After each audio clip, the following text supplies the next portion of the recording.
Tracy Sabol tonight on EWTN News Nightly. That's the ticket. Vice President Harris names her running mate in the race for the White House. We have a report and analysis on Minnesota Governor Tim Walz. Fasten your seatbelts. The NTSB begins 2 days of testimony into a mid-air mishap from Boeing. Rocket attack. As tensions rise in the Middle East, a U.S. military base comes under fire in Iraq. We have the latest. And prayers in Paris. As the Olympics wind down for some athletes, it is time for a Hail Mary. We'll explain. These stories and more tonight. From EWTN, the Global Catholic Network, this is EWTN News Nightly. Thank you for being with us on the Feast of the Transfiguration. Our top story tonight, the guessing game is over. Vice President Kamala Harris picks Minnesota Governor Tim Walz as her running mate. Harris looking to strengthen the Democratic ticket in Midwestern states. But the Trump campaign warns, just like Kamala Harris, Tim Walz is a dangerously liberal extremist. And we have team coverage tonight. Eric Rosales joins us from Capitol Hill, where Walz previously served in Congress. But we begin with White House correspondent Owen Jensen. Owen. Tracy, Vice President Kamala Harris was scheduled to introduce Waltz at a rally this evening in Pennsylvania. Now, a little on his background here. He won the governor's office in 2018. His record includes repealing pro-life laws in favor of abortion, supporting transgender ideology for children, and legalizing marijuana. Vice President Kamala Harris heads to Philadelphia for a campaign event. Just hours earlier, writing on X, I am proud to announce that I've asked Tim Walz to be my running mate. As a governor, a coach, a teacher, and a veteran, he's delivered for working families like his. It's great to have him on the team. Now let's get to work. Join us. The Harris campaign also released this ad. People like J.D. Vance know nothing about small-town America. It's not about hate. It's not about collapsing in. It's great to be in South Philly, isn't it?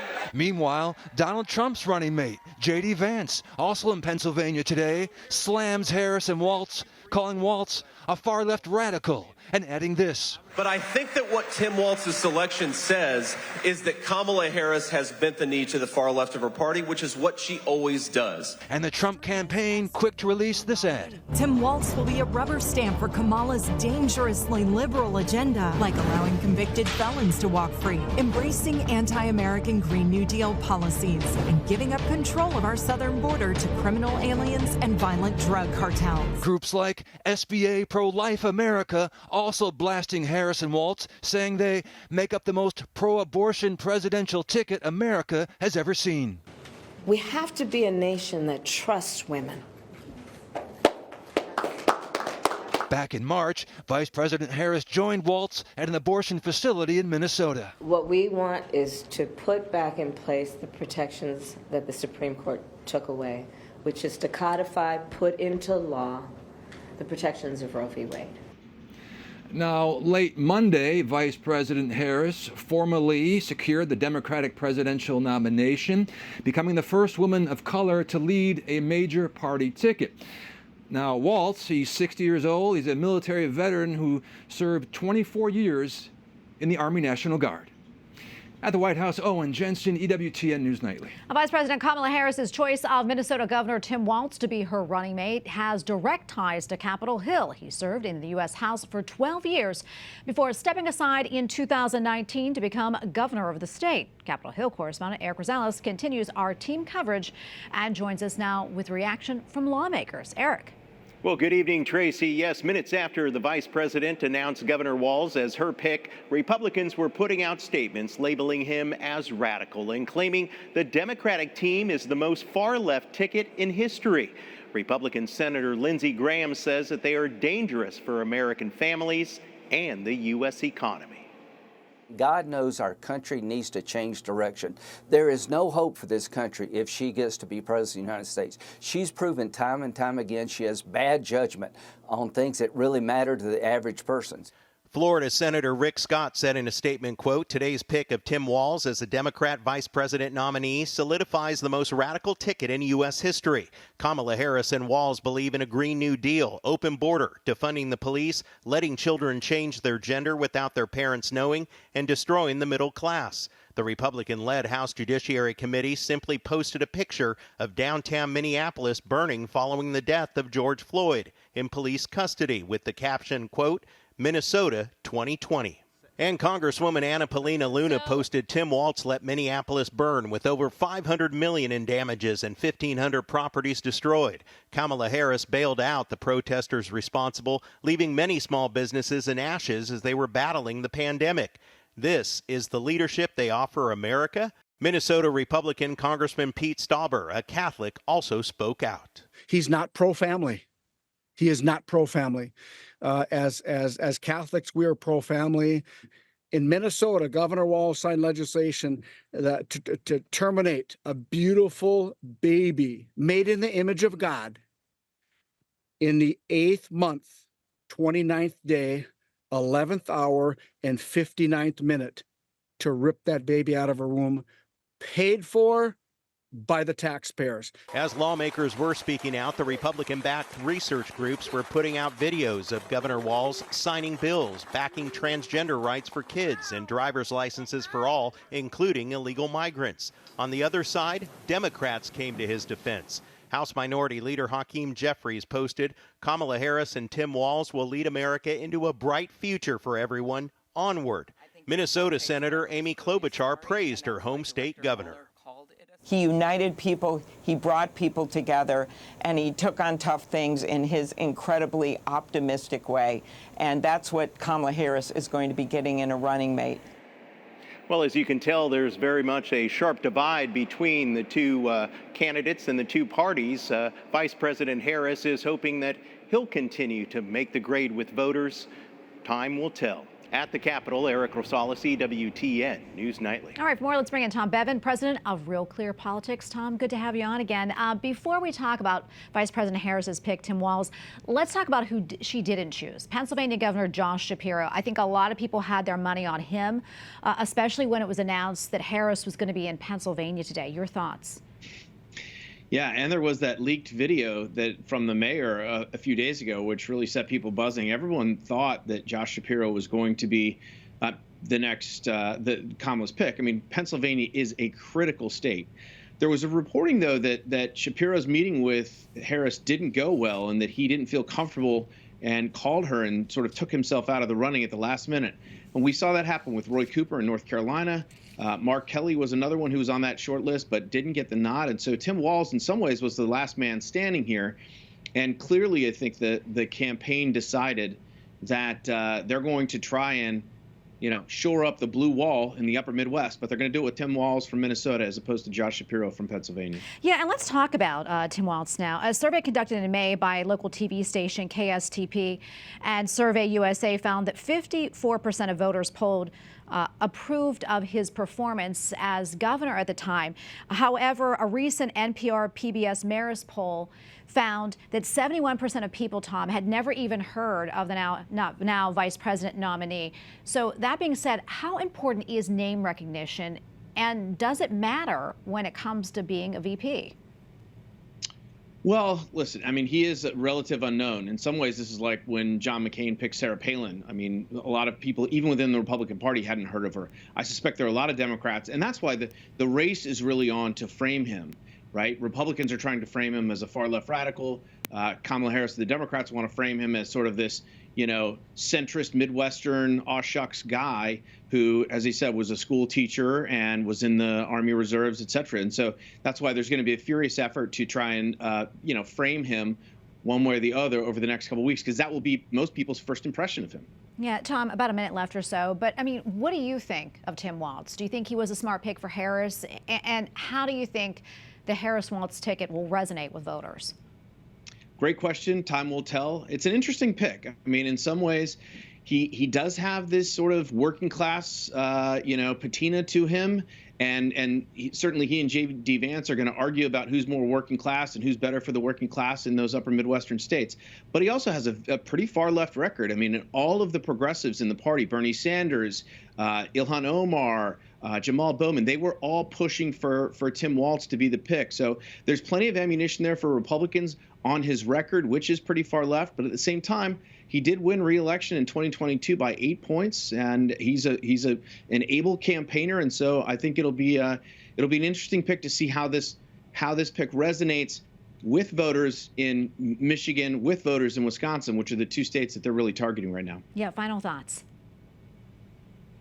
Yeah, I mean, it's going to be a very interesting race. I mean, all of these states are really, really close right now. And so we'll see whether the campaign gets a bump out of this or not. At the end of the day, though, Tracy, people don't really vote for the vice president. They vote for who's at the top of the ticket. Yeah, we'll see what happens. Tom, always good to be with you. Thank you so much for your insights. Thank you. And now to the Middle East, where officials say that several U.S. military personnel were injured in a suspected rocket attack at a base in Iraq. Iraqi security officials confirmed the strike. However, no group has claimed responsibility. U.S. defense officials say they are still assessing the damage, but as many as 7 troops and civilians were injured. This comes amid heightened tensions in the Middle East over the killings of the leaders in both Hamas and Hezbollah. All right, now to Bangladesh, where the president has dissolved the parliament. This comes after the longtime prime minister resigned and fled the country following weeks of protests against her.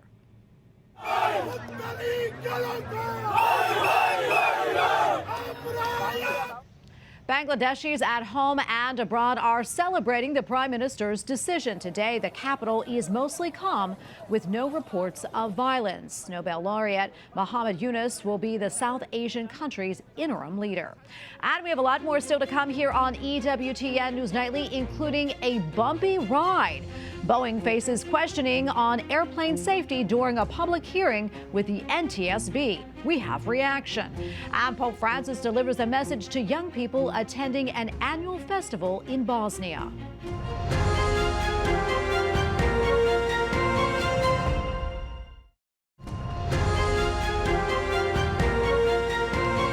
Welcome back. The National Transportation Safety Board kicked off a 2-day fact-finding hearing today on the details it gathered since a door panel flew off a Boeing 737 MAX 9 Alaska Airlines flight over Portland, Oregon in January. The head of the NTSB said that she wants to know about the safety improvements Boeing has made since then. This isn't a PR campaign for Boeing.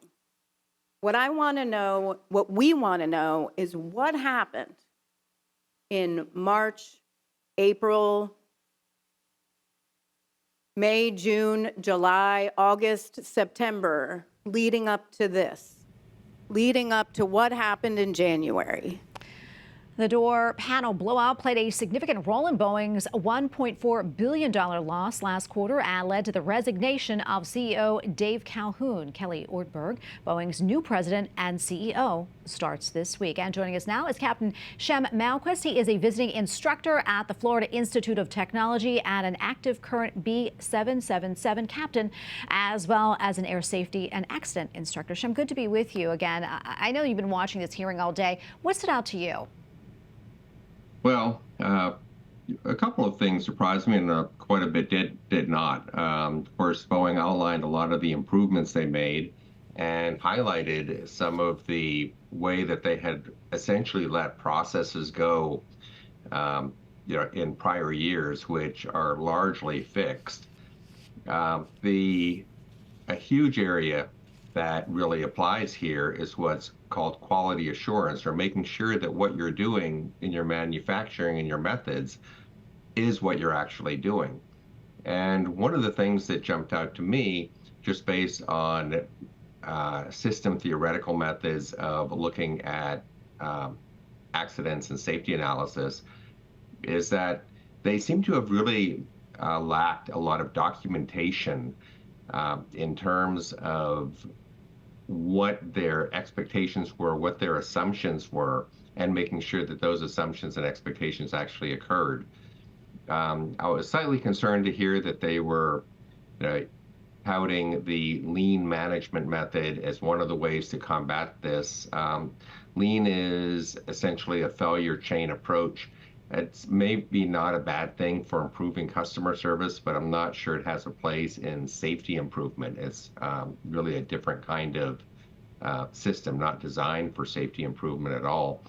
But in general, I think that Boeing is making some really positive steps, and that's, I think, the most important thing to me coming out of this is not so much where they were, but where they are and where they're going. And with that and those aspects, I feel a lot more confidence that they've learned lessons and they are fixing things. And that to me, again, is the most important thing, that when I get out and fly the airplane, that it's going to be a safe airplane and that the quality assurance is there. And I know that they are working very hard on improving that. So that's something that does come across pretty loud and clear, but the gaps and what they had allowed to happen, I would say between the lines, probably production pressure was in there a bit, for sure, trying to cut processes, making things more efficient, which is actually, ironically, often a byproduct of lean.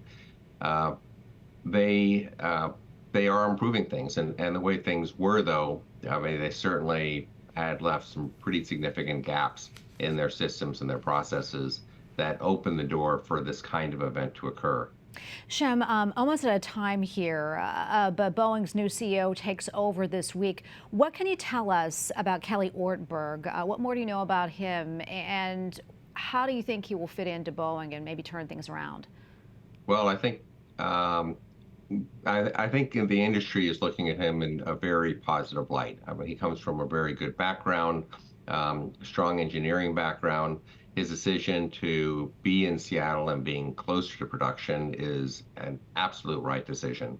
And so I think it's a big sign. And I am very, again, optimistic that Boeing has turned the corner on these things. And that's not to say that we won't discover other things, because it takes a long time for these things to come through the processes. But I think that what they have done and going forward, I am personally fairly optimistic and pleased to see the changes, some badly needed changes. Well, that's good news for passengers. Shem, thank you so much for coming on and for your insights. Always appreciate it. Okay, thank you.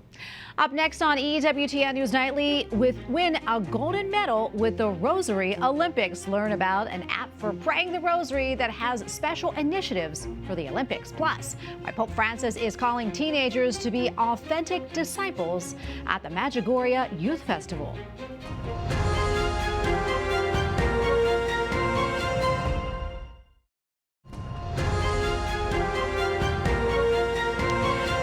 As the Lebanese visionary of the liturgy, Estephan El Douaihy was a 17th century scholar and patriarch. By the age of 11, he was sent to Rome to learn philosophy and theology.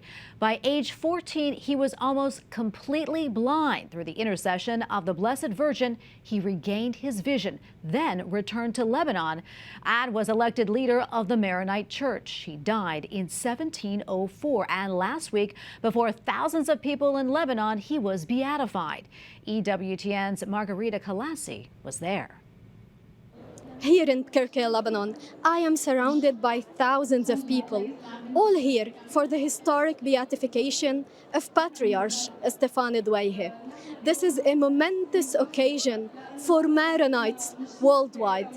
Pope Francis' representative, Cardinal Marcello Semeraro, and Patriarch Bshara Boutros El-Ra'i will be shortly here to preside over the Mass.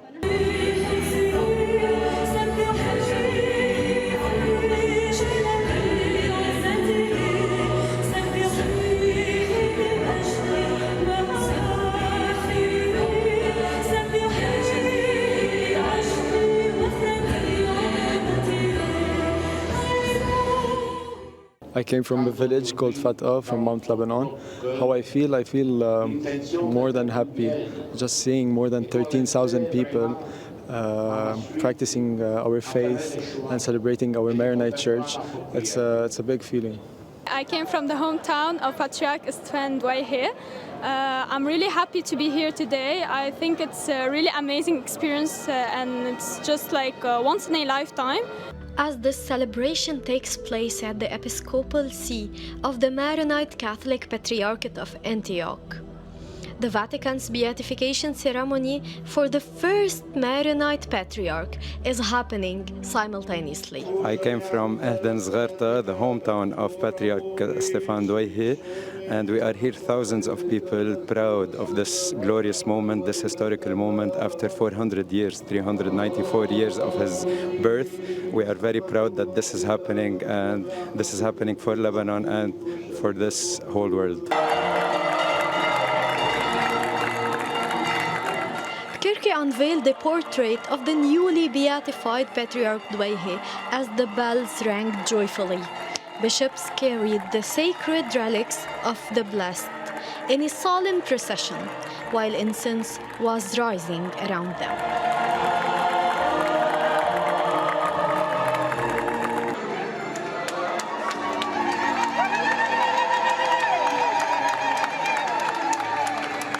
This is Margarita Calasi for EWTN News Nightly. Well, an app designed to help pray the Rosary is issuing a spiritual training plan during the Paris Olympics. The Rosario app encourages and helps the faithful to pray the Rosary more often throughout the Summer Games. The app is taking on its own spiritual endeavor called the Rosary Olympics. And joining us now is Cassandra Verhelst, director of the Anglophone edition of the Rosario app. Cassandra, thank you so much for being with us today. This is such a great idea. Can you tell us a little bit more about Rosario's creation and the launch earlier this year? Yeah, absolutely. The idea was that as the Olympic Games captivate the world with displays of human excellency and perseverance, we wanted to create our own spiritual endeavor with the Rosario app. And so we launched the 2024 Rosary Olympics with the idea to channel the same dedication that the athletes show in our spiritual life and in our dedication to the Lord and through the Virgin Mary. And so the idea is that the Rosario app is an app that helps Catholics pray the Rosary by finally being able to commit to it, because it's sometimes a challenge to be able to commit to 5 decades per day. And so the idea is that you share one Rosary with 4 friends. So in groups of 5, everyone says a decade per day, and then together a whole Rosary is said. And the little on top of the addition is that you're able to have a chat also with those that are praying the Rosary with you, and so you're able to exchange intentions and ask people and ask your group to pray for this or this intention. And you're able to also create public Rosary groups. And so if you have a cause that's close to your heart, well, you can try and find 4 other people that are willing to pray for life, for the end of war in this country, or for an event that's going on in your local church. Another question would be, there's so many prayer apps out there. Why did you all find it important to create this one devoted to the Rosary?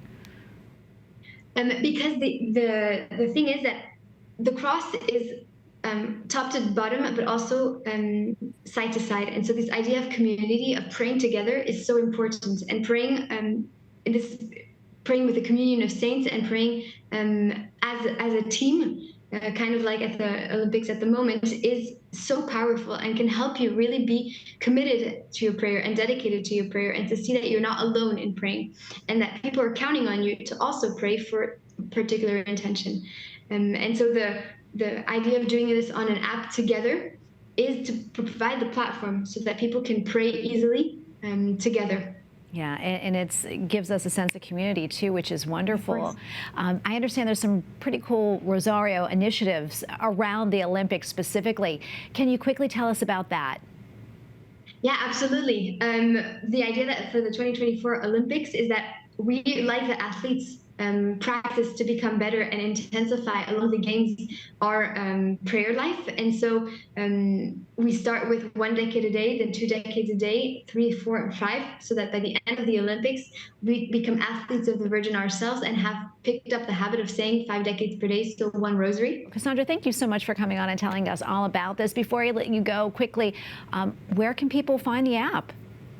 They can find the app on the Play Store and on the App Store, both for free. That's the whole point of Rosario. And it's ROSARIO to join. Wonderful. Thank you again, Cassandra, and God bless you. Thank you, Tracy. Bye. God bless. Finally tonight, young people are gathering at the Olympics. They are also in Bosnia for the 35th annual Medjugorje Youth Festival. This year, they received some advice from Pope Francis. In his video remarks, the Holy Father invited the young people to be authentic disciples, adding that this can be done by listening to the Word of God and also letting it enter our hearts. The Holy Father then asked participants to establish a close relationship with the gospel, because the Word of God can be a compass to guide us on the right path in life. And we thank you for watching tonight. Remember, you can follow us on social media, Facebook, X, and Instagram at EWTN News Nightly. I'm Tracy Sabol. Good night and God bless.